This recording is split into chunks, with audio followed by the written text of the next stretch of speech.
All right, we are back for another episode of the No Name Podcast with Jared, Jenay, and Jake. So today is going to be a mid-length section. We're going to do a recap of the Sniper Challenge with Jared. This is going to be 20 minutes. Ready, and go. All right, so first give us a brief, just general overview. How was the event? And then we'll go into take us through day one and take us through day two. All right. Overall, the event, it went really well.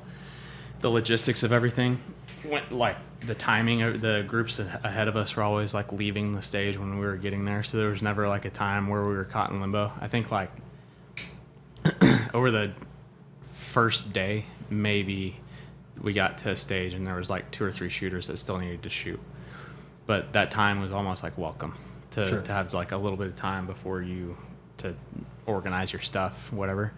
And then day 2 was day 1 was a format where you were rotating with 12 you were partners. So there's 12 groups, or 12 teams in a group. And then there was 3 different groups rotating. Sure. So you would shoot your stage, then one of the volunteers would take you to a holding area to where you couldn't see the stage that was being shot. Then you got a brief that explained the stage. They read the brief, they went over whatever pertinent details that had come up over the day.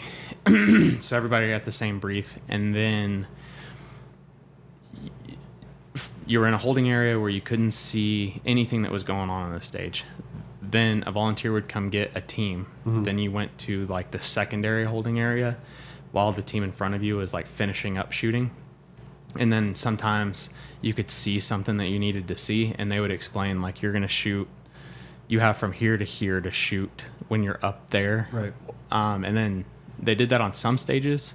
And then on some stages, they said go, and the fitness part of the stage was to get up to where you're going with you, all of your equipment, and your partner. And a lot of times that was stairs, service ladders. No external loads at all? No, there wasn't sandbags. There wasn't anything like that, it was cool. It was different. It was cool, and I really liked it. Then you would get up to where you're shooting, and then when you got up there, you had to take your ruck off. You had 30, 45 seconds, and the RO would be telling you as you were taking your ruck off, getting your rifle ready, starting to kind of as you're getting your stuff ready, scan for targets, whatever. The RO would kind of give you some last minute details that you would need. And the only time it makes sense is if you could see it, see where you're shooting from. And they'd be all right, you're shooting from here. This red stake is pointing at your left limit, and this red stake is pointing at your right limit. And then that wouldn't make sense if they gave it to you back in the other brief. So they may have had 10 seconds of stuff to tell you, but they had 45 seconds while you were getting all your crap out and your bipod undone and your gun getting down in position, whatever. So it was very cool. It was when you're doing all that, is that all on the clock? Yeah. Sick. Yeah. So a lot of times you would start anywhere from 50 to 100 yards from where you're actually shooting, and then you would go up a flight of stairs or through a hallway, down something, whatever. And then sometimes it was there was a service ladder and a carabiner, and you had to carabiner your bags all together, climb a service ladder, pull your bags up behind you, take the carabiner off, unpack everything. And then while you were taking the carabiner off and unpacking, there was one stage where Sal was at the top, and he was all right, guys, you're shooting. This is your left limit. This is your right limit. There's your center plate. Remember, you have to shoot center plate before you shoot your target. Oh, yeah. But that is done. There is no team that could have ever possibly, waiting for instructions, sitting there ready to shoot. Sure. There was never a thing where it was you got punished because you didn't know. There was plenty of time. But yeah, day 1 was kind of the structure where you rotate through the 3 stages or 6 stages. Okay. 6 stages. And then day 2 was, there was a stage on day 1 where there was a movement time that was recorded that flighted teams based on the speed that it took them to get up 9 flights of stairs to a threshold. It was a door threshold. And that time that it took you flighted you for day 2. Okay. So like the faster moving teams would be the first ones to launch. So that way you were kind of spaced out. Justin and I were shooting the actual stages. We were shooting the stages fast. Because some of them were timed, some of them were points, but so points you generally bumped up against the time cap. Some of them that were to shoot fast, like we may have shot for 1 minute and 30 seconds, and the team in front of us shot for 3 minutes and 30 seconds. So we might have gotten to a stage like the next shooting area, and they were still shooting, but our movement time stopped at that point. So we didn't get punished because we got there, and that was nice. But like the team behind us, it was Danny Duke. He walks super fast. Yeah, big tall guy. There for the first 3 or 4 stages, they waited on us for maybe a minute and a half on the stage because we had waited for the people in front of us a little bit. But then after that, everything kind of stretched out, and it got to where on the last stage, I think we waited like 30 seconds. And then we were leaving when the group behind us got there. And probably some of those like short breaks, you were eating, getting water, getting stuff ready to go. Oh, there was mags out. No there time was for no that. time to rest. Oh, no time for that. Yeah, no time for that. You basically showed up to the stage, and if you were there at all any early, like maybe get a drink of water, get your gun off your pack, like whatever. But no, there's no time to get food out and stuff like that. So yeah, that's kind of the structure. Day 2 was more of a, I don't want to call it run and gun because it wasn't a run and gun, but it was kind of the same format where like as soon as you're done shooting, you pack up your crap and you're heading to the next stage. Right. How far are you talking here in between stages? Sometimes it was like 200-300 yards. Sometimes it was like half a mile. Okay. I think the total movement was like 4.5 miles, and it was 6 stages. So, and then along the way, I believe there was 3 different like observation points where there was no shooting. You just were looking for a target or two targets on each one that had information that you needed to be able to open up the ammo boxes on the last stage to shoot the bonus target. That makes sense. So there was like 5 different color targets at 80 meters or something, and then 5 different color targets at 120 meters. And if you didn't have the information that you needed from those observation points, you were basically just going to guess which one you were going to shoot at. But if you were able to open the ammo can and see what color you were supposed to shoot at, then you got the bonus. And the bonus, I think, was 240 seconds. Oh, so it was like a big bonus. Yeah. And the target was very hittable.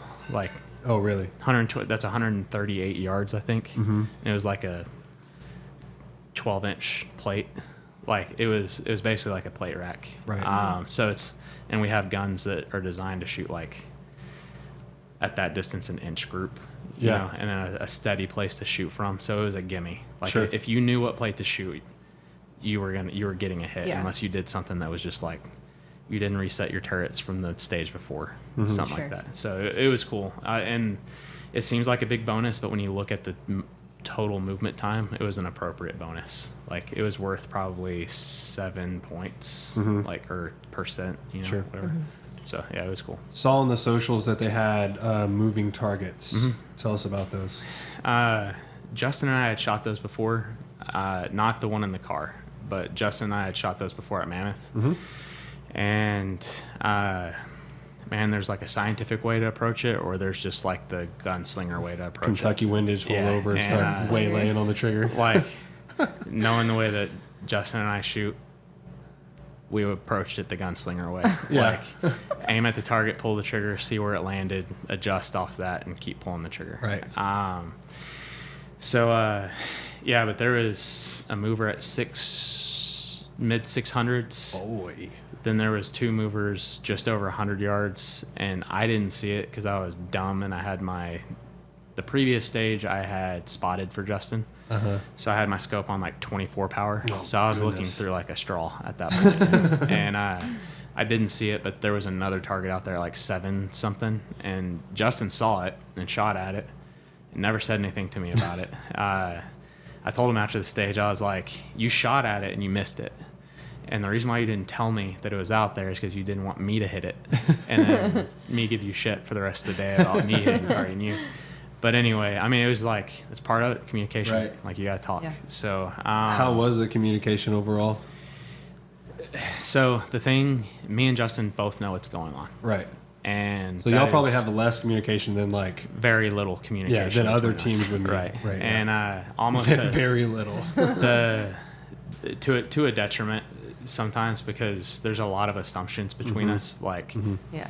on that long target, what was going through Justin's head was, obviously he sees that. Right. Like, I'm not gonna tell him it's out there. He knows it's out there. Right. I didn't know. Sure. And his job was to take care of the close targets. My job was to take care of the longer targets. And so I'm sure he just thought, like, when he was hearing shooting, I was shooting at both of them. But anyway, So those things, how many times did it take to hit them before they go down? How long do they stay down, or do they ever pop back up, or is it neutralize them, or is that it? It was different on the different stages, but on that particular stage, it was one shot to a vital area, which was the head, and then, like, I guess an A box size on the mannequin or whatever. They just called it the vital area. I assumed like a center hit on the torso, and it was 3 hits on a non-vital. Made the target go down, and then on that stage they went down for 60 seconds. Okay. And then they would come back alive, so pop back up. And kind of what got me and Justin is we shot the close ones real fast. Then we both went out and shot the 6 whatever. He was shooting at the 7 one that I didn't see that was out there. And while we were shooting at those, the close ones popped back up and had been up. Oh, shoot. And when I saw him, I like yelled out to Justin. I was like, crap, both of those are back up. We went down, shot those. Then I went back out, and he just stayed on the close ones. And then we didn't do well on the stage. I think we got 16 or 17 points on that stage.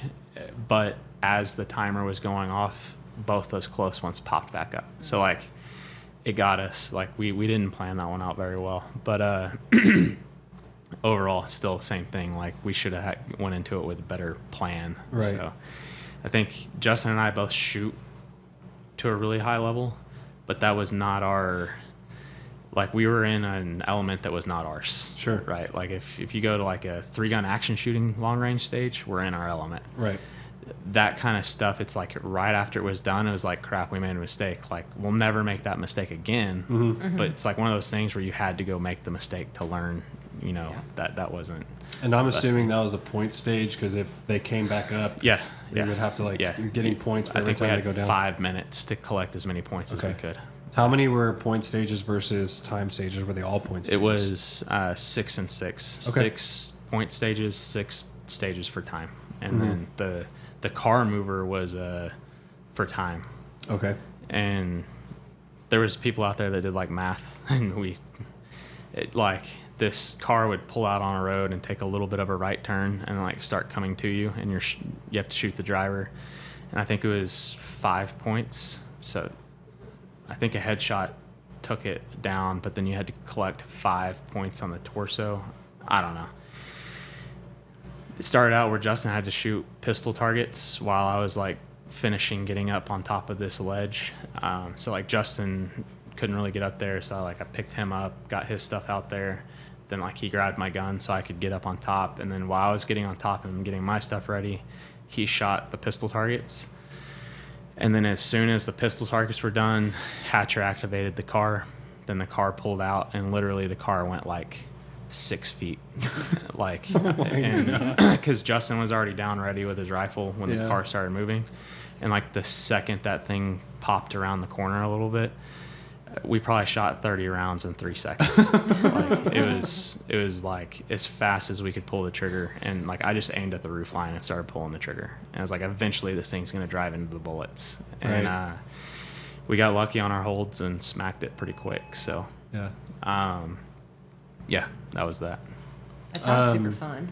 Yeah, sounds like moving targets would be really cool to shoot. Yeah, it was different. It was. I don't think I've ever. I mean, I never shot any at Triple C. So I think people get nervous about it, but it's not real hard. Like, just like shooting ducks, right? I mean, if you think about it, like you're just throwing a football to them. Like you have to throw it out in front of them and let them come into it, type thing.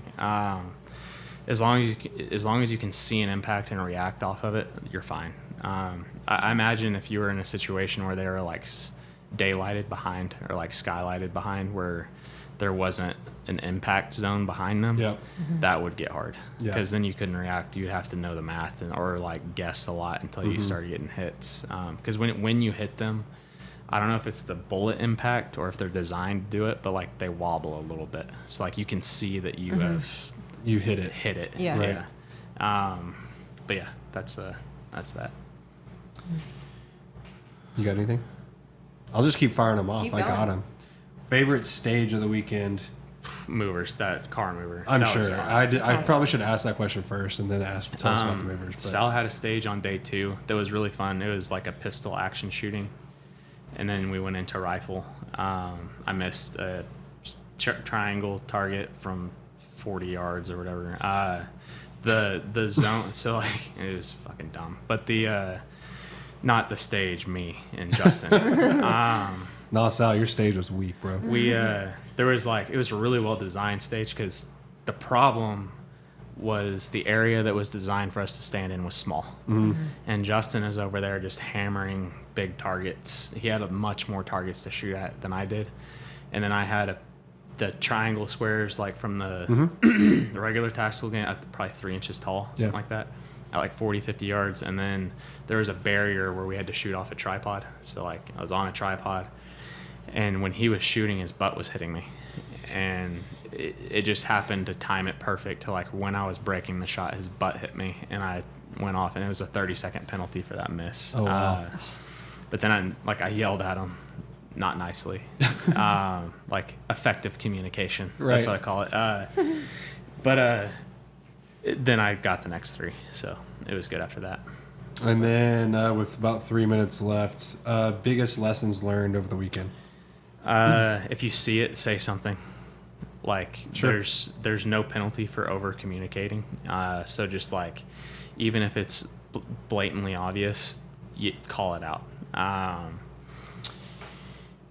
Time management, start a clock. So that way you know where you're at and how much time you have left. Because like there's certainly opportunities where it's like, hey, we can work this way and it's the better way to go about it. But if we start running out of time, we're going to clean up the close targets and get what we can in the last 30 seconds, whatever. Drink a ton of water, especially on day 2, electrolytes and water, and then eat a lot before you start. Like people were, they used to call it bonking. Is that like an old? Yeah, bonking? I haven't heard that. Yeah. I've never heard that. So like, I like it though. Which I'm only a few years younger than him. So. yeah, they used to call it bonking, where you just run out of nutrition. There was a lot of people that were just like dead after day 2. Not one single thing that we did was very hard. It was just like the compounding effects of the entire day, like being out in the heat, moving around, all that other stuff. Was it super hot? It was hot. I mean, South Carolina in June is probably It was hot, humid, and still. Yeah. Yeah. So, but yeah, the match overall, like everything ran on time. I really like that we used points plus scoring.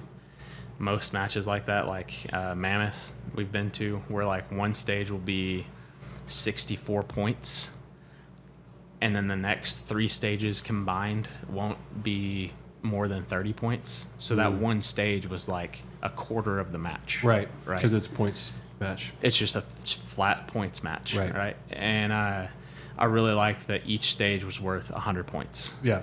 And then like how you did compared to first is how many points you got. I really like that, because you could do like a high value shot, whereas like a match like Mammoth, a high value shot maybe 3 points. Well, cool, because on the next stage we're gonna go get 67 points doing something else. Right. So I really like the structure, the scoring structure, and the overall structure of the match. Like there are certainly people that were better at day 2 than day 1, like that format. And day 2 was definitely more like hectic than day 1. Day 1 you had more downtime to like really prepare your gear and stuff. Day 2 was like ever changing the entire day, and you had to like roll with the punches the entire time. So targets were small, appropriate, hittable, findable. Like Mammoth is super frustrating. I like Mammoth, don't get me wrong, but like sometimes it's really frustrating because you go on a stage and like right afterwards when you're kind of corralled with everybody else that had already shot the stage, you're like, did y'all find targets? And you're like, fuck no, we didn't find any targets. Like, you couldn't see anything. Right. Yeah. It's not There was fun. never a situation like that here. Like, you had to look for targets, but they were findable. So it was really cool. I liked it. I'm definitely doing it again. Like when they post a match, we're gonna be there. So anyway. Anything else? All right. Sniper challenge. We'll talk to y'all later.